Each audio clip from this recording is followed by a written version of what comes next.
Hello everyone and welcome back to Test Cafe tutorial. So in the last video we learned about the user actions type text, wait and click, and now we'll learn about hover user action. So hover user action is basically allows you to hover your mouse pointer on the web element. So sometimes we have use cases where we have to over the mouse pointer on the web element and then perform further actions.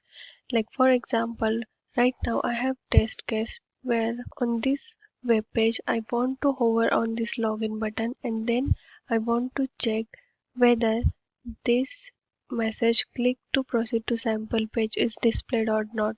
And for that, first I need to hover on this login button to check this message. So how will I do this? So it's so easy with Test Cafe. So Test Cafe provides t.hover method to perform hover actions, and the syntax is t.hover selector and options.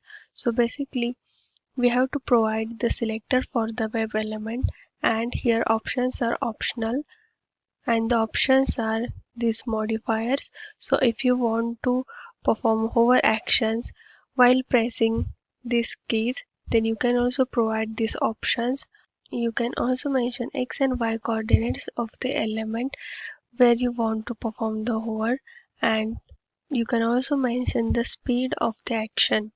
So let's do it in the Visual Studio. So now I have created here a file called useractionshover.ts, and as per the test cafe test structure I have imported the test cafe module.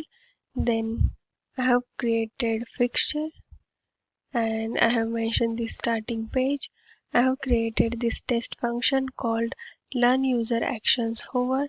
This is the async t, which is test controller object, then and await t for automatic waiting mechanism.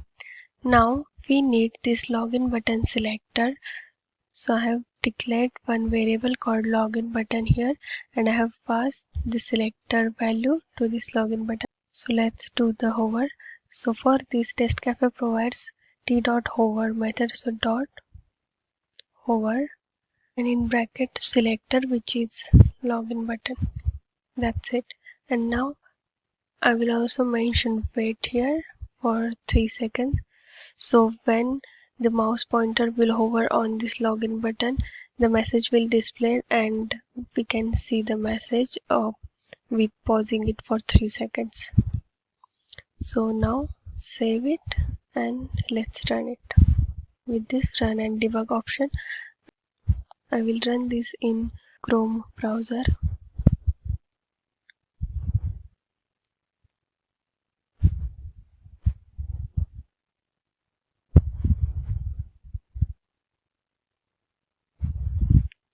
So now the test case is passed. As you see, it first hover and then the message is displayed. And now we also need to check that if the message displayed is correct or not, and for that we need to use the assertion, and we'll learn the assertion in upcoming videos. And one more thing here is after t.hover method I used here wait for 3 seconds. So in your actual test case you don't have to wait for 3 seconds, you can just avoid it. I just use it here to show you after hovering on the login button the message is displayed. So I pause this test step for 3 seconds so you can see the message. We already have automatic waiting mechanism await t in the test cafe, so just best way is to avoid the explicit wait so that you can save your execution time. So that's all about the hover. In the next videos we'll see more user actions. Thanks for watching. Happy testing.